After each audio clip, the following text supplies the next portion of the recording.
جو لوگ آپ کو پیسے دیتے ہیں، یعنی اگر میں دعوت اسلامی کے لیے بات کروں، اور کچھ لوگ وقت دیتے ہیں، تو وقت دینے والوں کی قدر زیادہ کرنا، کیونکہ پیسے جس نے دیے نا وہ دوبارہ کما لے گا، مگر جس نے آپ کو اپنا وقت دیا ہے نا، وہ اپنی زندگی کا وہ حصہ دیا جو کبھی زندگی میں واپس نہیں آئے گا۔ واہ واہ واہ، کتنی پیاری بات ہے وہ کہ ہم بعض اوقات وقت دینے والوں کی قدر نہیں کرتے۔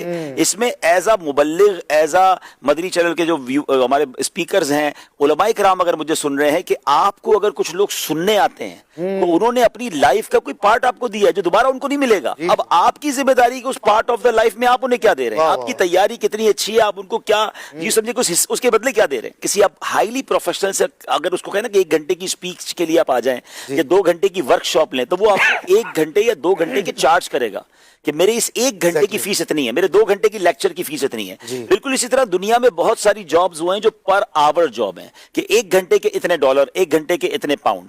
اب اگر آپ غور کریں کہ آپ 200 لوگوں میں بیان کر رہے ہیں اور آپ نے 1 گھنٹہ ان سب سے لے لیا ہے، تو ان 200 لوگوں کے 1 گھنٹے کی قیمت تو بنائیں۔ انہوں نے اپنی ایک تو زندگی کا حصہ دیا اور اس 1 گھنٹے کی کوئی قیمت تو ہے نا۔ ان 200 گھنٹے میں آپ نے انہیں کیا دیا؟ یہ ایک ایز اے مبلغ کی بھی ذمہ داری ہے۔ اور اگر اس کو اپوزٹ لے جائیں کہ کوئی ایسا بندہ ہے جو 200 بندوں کے 200 گھنٹے ضائع کر رہا ہے، گناہوں میں لگا رہا ہے، انہیں حرام کام میں لگا رہا ہے، ہزاروں کا کانسرٹ کر رہا ہے اور ہزاروں لوگوں کے ہزاروں گھنٹے لے کر سب کے گھنٹے برباد کر رہا ہے، اس غلط کام کرنے والے کو عذاب کیا ہونا ہے۔ اور سب لوگوں نے جو اپنا وقت ضائع کیا، تو ہمیں یہ بات سمجھنی ہے کہ میرے پاس اللہ نے جو وقت دیا ہے وہ پھر کبھی نہیں آنا۔ دنیا میں ایک اور ٹرمینالوجی ہے می ٹائم۔ میرے پاس سب کے لیے ٹائم ہے، می ٹائم کہاں ہے؟ اور ہمیں اپنے ساتھ وقت گزارنا چاہیے اور اس کو انجوائے کرنا چاہیے۔ اب اس میں فکر آخرت بھی ہو سکتی ہے، اکیلے میں بیٹھ کے کچھ عشق مدینہ، کچھ یاد رسول ہے، دل میں ہو یاد تیری، گوشۂ تنہائی ہو۔ گوشۂ تنہائی کی بڑی اہمیت ہے اسلام میں۔ وہ حدیث پاک جس میں قیامت کے دن اللہ کے عرش کا سایہ جن کو نصیب ہوگا، اس میں ایک بندہ وہ بھی ہے جو اکیلے میں رب کو یاد کرے اور اس کی آنکھوں سے آنسو بہ نکلیں۔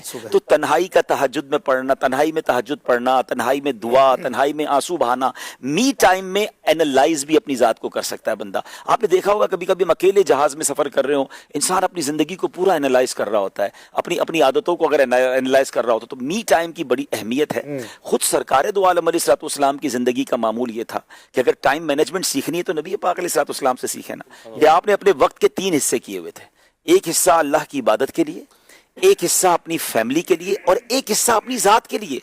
تو ہماری ذات کے لیے بھی بڑا وقت ہونا چاہیے جس میں ہم اپنی نالج کو انکریز کریں، اپنی عبادت کو انکریز کریں، اپنی تلاوت کو انکریز کریں، پھر آرام بھی کریں، ریلیکس بھی کریں، اور فیملی ٹائم بھی ہونا چاہیے، اور وہ بھی ٹائم کوالٹی ٹائم ہونا چاہیے کہ جس میں آپ می ٹائم میں اکیلے میں گناہ نہ کر رہے ہوں، اکیلے میں اللہ کے قریب ہو رہے ہوں، اکیلے میں اپنی نالج میں اضافہ کر رہے ہوں۔ اور بچوں کے ساتھ کوالٹی ٹائم کا کیا مطلب؟ بالکل بچوں کے ساتھ ایک تو ان کی اچھی تربیت کریں، فیملی کو پیار دیں، محبت دیں۔ سب سے بہترین صدقہ وہ کہا گیا جو بندہ اپنی بیوی بچوں کے اوپر خرچ کرتا ہے، اور پھر ان کے ساتھ وہ وقت گزاریں جو ان کی آخرت کو بہتر بنانے والا ہو، ان کے اندر اچھی عادتیں ڈیولپ کرنے والا ہو۔ اچھی عادتیں خود کرتے ہیں، بچوں کو نہیں سکھا رہے ہوتے، ہمارے جانے کے بعد وہ عادتیں ہی کیری آن نہیں ہوں گی۔ آپ سخاوت کر رہے ہیں، بچوں کے ہاتھ سے سخاوت کروائیں۔ آپ اگر اپنے ماں باپ کی کسی نیکی کو کیری کر رہے ہیں، بچوں کو وہ نیکی ہاتھ سے کروائیں۔ تو ان کے ساتھ کوالٹی ٹائم بتائیں، ان کی اخلاقیات درست کریں، پھر اس کا پھل آپ دیکھیں گے بڑھاپے میں انشاءاللہ۔